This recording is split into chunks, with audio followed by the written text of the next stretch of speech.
네, 자동차를 운전하다가 교통 관련 법규를 위반해서 경찰로부터 단속을 받게 되면 소위 딱지를 끊게 됩니다. 이와 같은 딱지는 범칙금에 해당하는데요.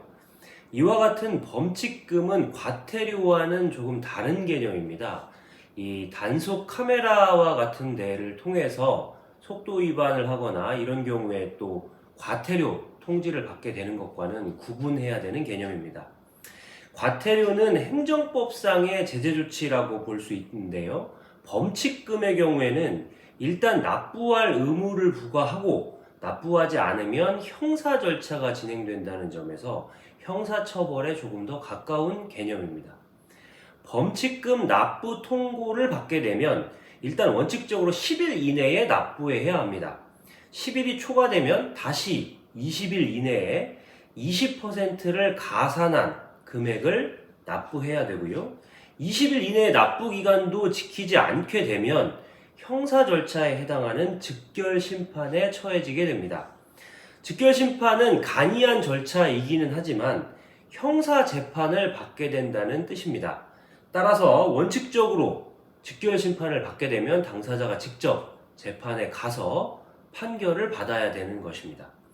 아직 즉결 심판이 청구되지 않았다면 20일이 도과됐다고 하더라도 기존 범칙금에서 50%를 가산한 금액을 납부하고 즉결 심판을 피할 수 있습니다.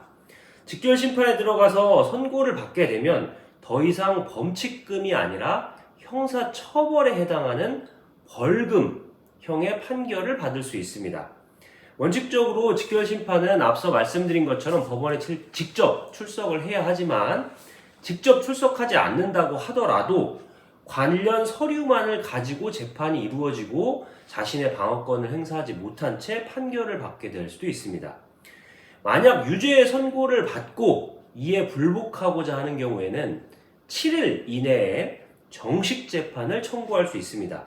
다만 주의하셔야 될 부분은 즉결 심판과 달리 정식 재판을 청구하게 되면 정식 형사 공판 절차에 들어가게 되고 이때 받게 되는 벌금형은 별도로 전과 기록으로 남게 되는 불이익이 있을 수 있습니다. 따라서 이와 같은 사정을 잘 감안하셔서 내가 범칙금을 받게 되는 경우에 범칙금을 납부해야 하는지, 즉결 심판을 받아야 하는지, 혹은 정식 재판을 청구해야 하는지 잘 판단해 보시길 바랍니다.